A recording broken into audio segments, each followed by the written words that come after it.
Pues gracias a Dios por este día, y la verdad que a Daniela y a mí nos gusta mucho estar aquí en la iglesia del puerto. Y yo creo que ya hace 2 meses, sí, ¿verdad? En diciembre vinimos y estuvimos aquí. Y hoy vamos a leer Hechos 2, 40 al 47. Hechos 2, 40 al 47. Pero antes de leer, ¿qué es lo que vemos en esta imagen? ¿Qué es lo que podríamos describir? ¿Qué es esta imagen?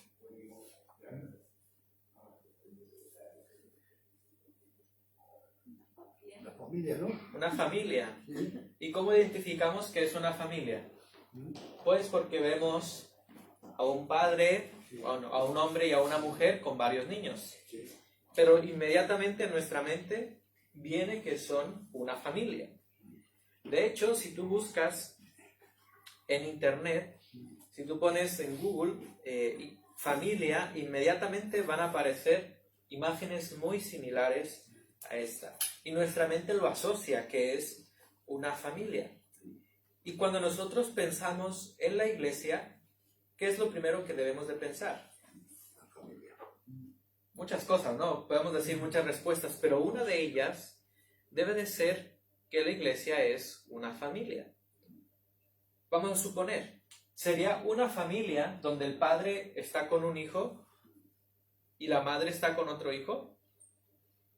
Pues sería, como se dice, una familia disfuncional, ¿no?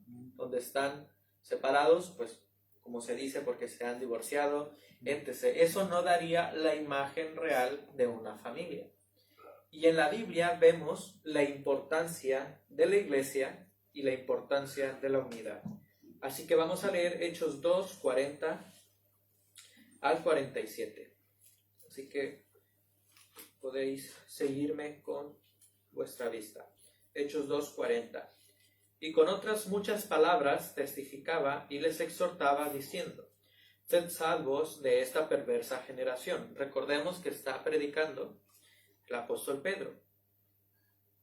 Y después de esta predicación de Pedro, en el día del Pentecostés, versículo 41, nos da la respuesta de lo que pasó.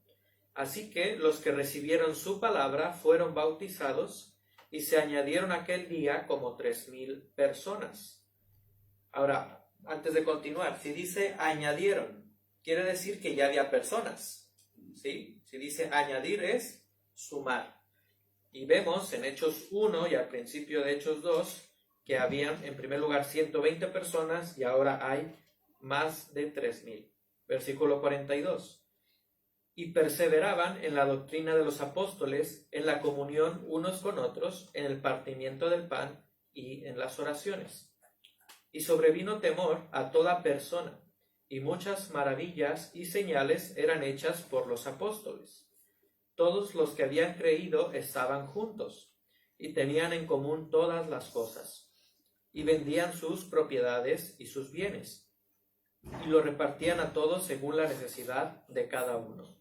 Y perseverando unánimes cada día en el templo, y partiendo el pan en las casas, comían juntos con alegría y sencillez de corazón, alabando a Dios y teniendo favor con todo el pueblo. Y el Señor añadía cada día a la iglesia los que habían de ser salvos. Así que aquí vamos a explicar acerca del significado de la unidad según Hechos 2, 40 al 47. Pero antes vamos a orar por este tema. Padre, te damos gracias porque eres bueno, te damos gracias porque podemos abrir tu palabra libremente.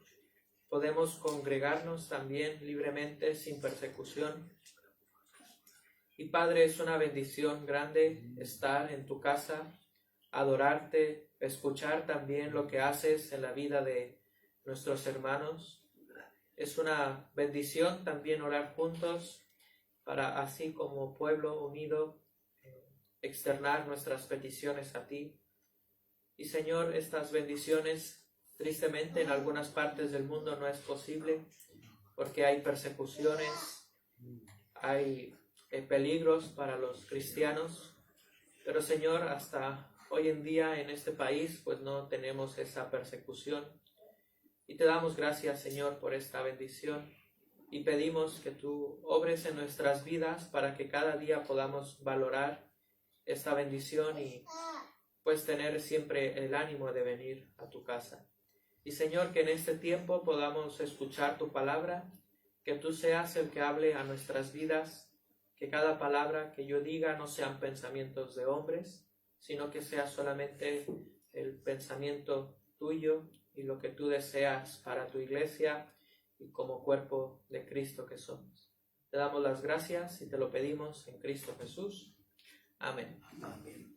Así que vamos a ver el significado de la unidad, pero volviendo nuevamente a la imagen que hemos visto. Esta es una familia. Podemos decir indudablemente que es una familia, pero vamos a suponer que no tenga este matrimonio, pues, ¿cuántos son? 4 hijos. Si no tiene 4 hijos, ¿sigue siendo una familia? Aunque sean 2. Sí. Sí. Así que el número no debe limitar a lo que es la familia y la unidad. Y esto es importante en la iglesia, porque el número no debe limitar a la comunión y a la unidad en la familia, en la iglesia. Y para pensar, ¿Dios creó seres socialmente independientes? Dios nos creó de una manera en la cual nosotros no debemos de tener comunión con otras personas. La respuesta es que no. Vayamos a Génesis capítulo 2, versículo 18. Génesis capítulo 2, versículo 18. Y dijo Jehová Dios: no es bueno que el hombre esté solo, le haré ayuda idónea para él. Y en el contexto que vemos que Adán veía a los demás animales que tenían, pues en cierta manera, una pareja, pero no debemos delimitar que el pensamiento de Dios es solamente darle a Adán una pareja, sino que Él creó a Adán para tener comunión con alguien más. Y por esto también crea a Eva, y no es solamente una unión física, como vemos en el versículo 24. Por tanto, dejará el hombre a su padre y a su madre, y se unirá a su mujer. Es decir, de 2 serán solamente uno, y serán una sola carne. Y aquí no solamente debemos limitarlo al sentido físico o sexual, sino también espiritual. Así que el plan de Dios no es que Adán o el hombre estuviera socialmente independiente, o que fuera independiente, sino que tuviera comunión con otras personas.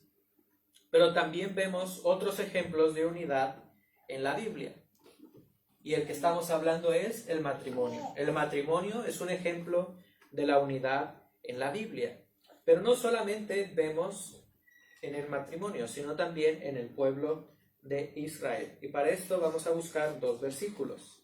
Éxodo 19, 4 al 6, y posteriormente leeré otro de Nehemías 8. Éxodo 19, 4 al 6. Éxodo 19, 4 al 6. Vosotros visteis lo que hice a los egipcios y cómo os tomé sobre alas de águilas, y os he traído a mí. Ahora pues, si diereis oído a mi voz y guardareis mi pacto, vosotros seréis mi especial tesoro sobre todos los pueblos, porque mía es toda la tierra. Y vosotros me seréis un reino de sacerdotes y gente santa. Estas son las palabras que dirás a los hijos de Israel. Dios hablando directamente a su pueblo Israel, para que ellos sean en conjunto un pueblo, un reino de sacerdotes y de gente santa. Nehemías 8:1 nos dice también algo muy importante.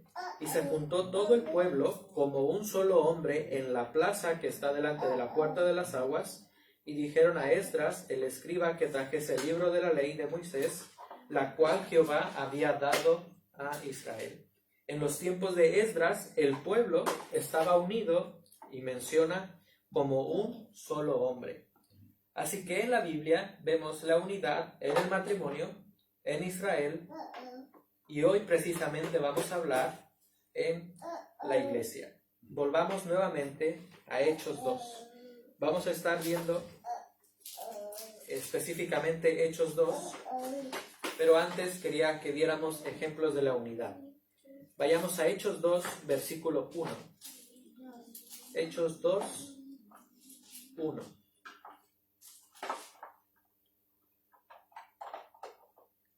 Cuando llegó el día de Pentecostés, estaban todos unánimes juntos. Estaban todos unánimes juntos. Así que para Dios es muy importante la unidad en el matrimonio entre su pueblo, como lo fue en Israel y como lo es actualmente en la iglesia.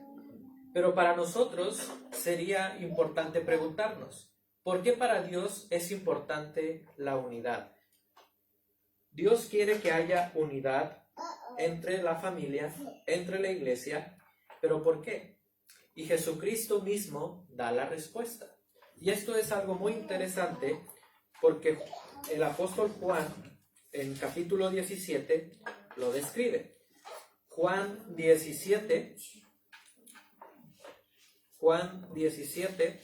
versículos 9 en adelante.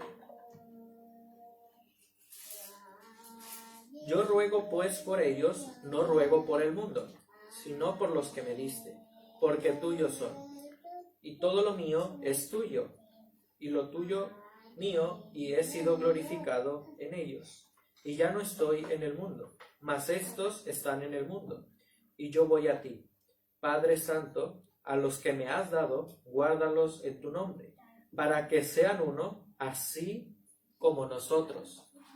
Vemos la importancia, y no separéis este capítulo porque vamos a leer otros versículos, pero en Cristo vemos la importancia de que su pueblo, los seguidores de Cristo, haya unidad, porque esto refleja el carácter de Dios. La santidad debe de ser manifestada en unidad entre el pueblo de Dios. Dicho de otras palabras, la unidad como iglesia, como pueblo de Dios, debe de reflejar el carácter santo de Dios. Notemos en este mismo capítulo, versículos 20 en adelante. Mas no ruego solamente por estos, es decir, por sus 12 apóstoles, sino también por los que han de creer en mí por la palabra de ellos, es decir, los seguidores que vendrían por la palabra de Dios, para que todos sean uno, como tú, oh Padre, en mí y yo en ti, que también ellos sean uno en nosotros, para que el mundo crea que me enviaste. Así que la unidad debe de reflejar el carácter santo de Dios. Para Dios es muy importante la unidad. Hay unidad en la Trinidad y Cristo nos lo demuestra. Y la unidad debe de reflejar el carácter y la santidad de Dios. Versículos 22 en adelante de Juan 17. La gloria que me diste, yo les he dado, para que sean uno, así como nosotros somos uno, yo en ellos y tú en mí, para que sean perfectos en unidad, para que el mundo conozca que tú me enviaste, y que los has amado a ellos como también a mí me has amado. Padre, aquellos que me has dado, quiero que donde yo estoy, también ellos estén conmigo, para que vean mi gloria que me has dado, porque me has amado desde antes de la fundación del mundo. Padre justo, el mundo no te ha conocido, pero yo te he conocido, y estos han conocido que tú me enviaste. Y les he dado a conocer tu nombre, y lo daré a conocer aún, para que el amor con que me has amado esté en ellos y yo en ellos. Y vemos que la manifestación de Jesús es muy clara. El mundo no conoce a Dios, pero estos discípulos, estos seguidores, reflejan el carácter de Dios, la unidad y la santidad de Dios. Y el enfoque que queremos ver es el enfoque que da Lucas en Hechos. En Hechos vemos cómo crece la iglesia. Vemos cómo Dios tiene una obra especial en la iglesia y es a través del Espíritu Santo. Y a lo largo del libro de los Hechos vemos la unidad. El enfoque en Hechos es muy claro. Lucas quería transmitir la unidad en la iglesia y esa unidad es a través del Espíritu Santo. Y tiene como propósito y principio reflejar el carácter de Dios y así difundir el Evangelio. Hay muchos pasajes en donde se explica la unidad en el libro de los Hechos. Así que en primer lugar, el principio de la unidad se encuentra en la palabra. Juan 17:17. En el mismo contexto que leímos en Juan 17, Jesús dice, santifícalos en tu verdad, tu palabra es verdad. En esa unidad debe de haber santificación a través de la palabra. Ahora veamos Hechos 1:14. Todos estos perseveraban unánimes en oración y ruego con las mujeres y con María, la madre de Jesús, y con sus hermanos. Todos estos perseveraban, estaban juntos. Y en aquellos días Pedro se levantó en medio de los hermanos, y los reunidos eran como 120 en número, y dijo, varones hermanos, era necesario que se cumpliese la escritura en que el Espíritu Santo habló antes por boca de David acerca de Judas, que fue guía de los que prendieron a Jesús, y empieza a mencionar más palabras. En la primera reunión que vemos en Hechos 1, estaban reunidos en la palabra. Pedro enseña, era necesario que se cumpliese la escritura. Pedro enseña la palabra. En Hechos 2, 41 al 46, que los hemos leído, en esta reunión, en el día del Pentecostés, se predica la palabra de Dios. Así que hay una gran importancia de estar unidos con la palabra de Dios. El principio de la unidad es muy básico, y es muy importante estar unidos como su pueblo en la palabra de Dios.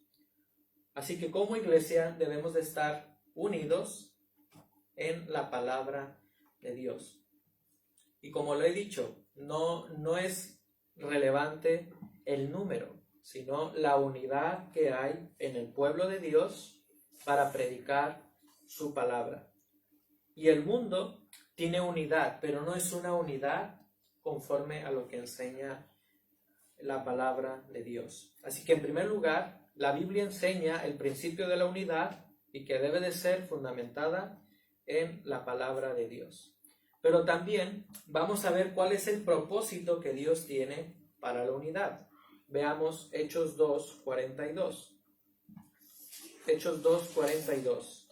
Y perseveraban en la doctrina de los apóstoles, en la comunión unos con otros, en el partimiento del pan y en las oraciones. Perseveraban en la doctrina, pero también en comunión unos con otros. Hechos 2:47. Alabando a Dios y teniendo favor con todo el pueblo, y el Señor añadía cada día a la iglesia los que habían de ser salvos. Vemos que había unidad en la palabra, en la doctrina, comunión unos con otros, en el partimiento del pan, en las oraciones, alabando a Dios y teniendo favor con el pueblo. Pero aquí una palabra muy interesante que usa Lucas es la palabra comunión. Y la palabra comunión en el griego es koinonia. Es tener algo en común. Así que tenían algo en común. En primer lugar, estaban reunidos en el mismo momento, algo en común, el mismo espacio, pero también compartían algo en común, que es lo que hemos dicho, la palabra de Dios, pero también la misma fe. Ellos tenían algo en común, la palabra de Dios y la misma fe. Compartían y vivían la misma fe. Estaban juntos con alegría, compartiendo la misma fe. Y es interesante que Lucas menciona que de esta misma manera que hay unidad en el pueblo de Dios, hay unidad en personas para oponerse al pueblo de Dios. La palabra unánime aparece 12 veces en el Nuevo Testamento, de las cuales 11 veces aparecen en Hechos. Así que para Lucas era muy importante la unidad. Sí, es el autor del Nuevo Testamento que habla más de la palabra unánime, unidad. Y algo interesante es que Lucas usa la palabra unidad para el pueblo de Dios, pero también ve un uso incorrecto de la unidad. Hechos 18:12. Veamos lo que dice Hechos 18:12. Pablo está en Corinto y hay una persecución en contra de él. Dice así Hechos 18:12. Pero siendo Galión procónsul de Acaya, los judíos se levantaron de común acuerdo contra Pablo y le llevaron al tribunal. Había unidad. En este contexto vemos unidad. Se levantaron de común acuerdo. Se levantaron unánimes. Pero podemos ver que era una unidad en la palabra de Dios. ¿No? Era una unidad compartiendo la misma ideología, pero una ideología en contra de la palabra de Dios. ¿Qué podemos entender de esto? Que el mundo tiene una unidad, pero una unidad en contra de la palabra de Dios. En en Hechos, Lucas narra unidad en el pueblo de Dios y la unidad en contra del pueblo de Dios. Pero la unidad debe de ser algo fundamentado en la palabra y con el propósito de participar y tener la misma fe, compartir la misma fe. Aquí está un poco mal escrito, no lo corregí, pero es importante participar, compartir la misma fe. Así como en Hechos 2 compartían esta misma fe, nosotros debemos de compartir la misma fe. Y si hay unidad en el pueblo de Dios, Dios obrará en el lugar donde estamos.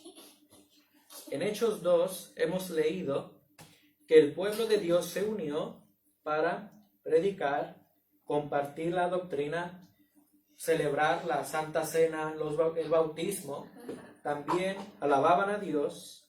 Y algo interesante es el versículo 43. Menciona: y sobrevino temor a toda persona. Estaban unidos, 3,000 personas unidas, y vemos que hubo muchos milagros. Hablaron en lenguas, expulsaron demonios, etc., etc. Y esto causó un gran impacto ante la sociedad. Y la palabra temor es la palabra fobia. Y cuando tienes una fobia, tratas de aislarte de lo que tienes miedo, ¿no? Tratas de alejarte. Así que la gente vio lo que Dios estaba haciendo y el pueblo trató de alejarse, diciendo: esto es algo que no sabemos qué está pasando. Tengo miedo. Pero ese miedo Dios lo usó para bien.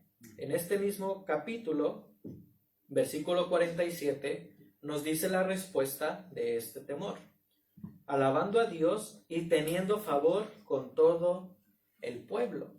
Había unidad, y en esa unidad la gente de su alrededor se sorprendió de lo que Dios estaba haciendo.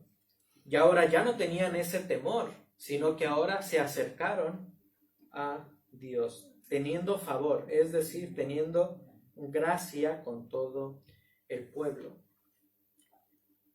Así que la iglesia debe de tener el principio de la unidad en la palabra de Dios y el propósito de la unidad en participar de la misma fe. Y de esta manera Dios obrará en nuestro alrededor. Como iglesia debemos de tener comunión genuina para que todos los demás lo puedan ver. Porque en este mundo no se encuentra la alegría genuina, no se busca el favor común, el bien común. El mundo busca obtener un beneficio propio, pero la iglesia busca la gloria de Dios. Así que, a manera de conclusión, es importante la unidad porque refleja el carácter de Dios y por ende tú debes promover y preocuparte por la unidad del pueblo de Dios. Porque la unidad refleja el carácter de Dios, tú debes promover y preocuparte por la unidad del pueblo de Dios. En primer lugar, ¿cómo debes de promover la unidad en la iglesia? En primer lugar, asistiendo a la iglesia, teniendo comunión con otros hermanos en la iglesia, preocuparte por ellos, orar por las necesidades de tus hermanos, preocuparte por ellos, en ocasiones también saber cómo están, llamar a la iglesia, quedar algún día con ellos, tener un amor genuino. Tú debes de promover y preocuparte por la unidad de la iglesia. Y de esta manera Dios traerá bendición a su pueblo, así como Dios lo hizo en Hechos capítulo 2. Así que debemos como iglesia tener esta preocupación por la unidad. Y vamos a orar y meditando en esta verdad. Gracias. Padre, te damos gracias porque vemos en tu palabra que tú nos has creado a tu imagen. Y esa imagen, entre muchas cosas que significa que somos seres sociales, que no somos seres independientes, que somos dependientes de ti, y que tú deseas que tengamos comunión con otras personas. Te damos gracias porque en la iglesia podemos tener esta comunión genuina. En el mundo no encontraremos esta unidad porque hay separación espiritual. El mundo no te conoce y no quiere reconocerte, pero en la iglesia te adoramos y reconocemos que tú eres nuestro Señor. Y es una bendición participar de la misma fe, compartir de la misma fe con otras personas en un mismo sitio, en una misma localidad. Te damos gracias porque tú permites que estemos en este lugar, o en donde quiera que nosotros estemos, ya sea en Irún o en Las Cao, y que tengamos comunión para así reflejar tu carácter y tu santidad. Ayúdanos, Señor, para que tengamos esa preocupación por la unidad de la iglesia. Ayúdanos para que cada día podamos interesarnos más en el bienestar de nuestros hermanos, orando en primer lugar por ellos, escuchando sus necesidades, estar atentos a lo que ellos necesitan. Y te damos gracias, Señor, porque en la iglesia podemos contar con personas que nos guían y nos ayudan en nuestra vida espiritual. Y Señor, te pido específicamente por esta iglesia, que tú la bendigas. Te damos gracias por la obra y el ministerio que están haciendo David y Raquel aquí.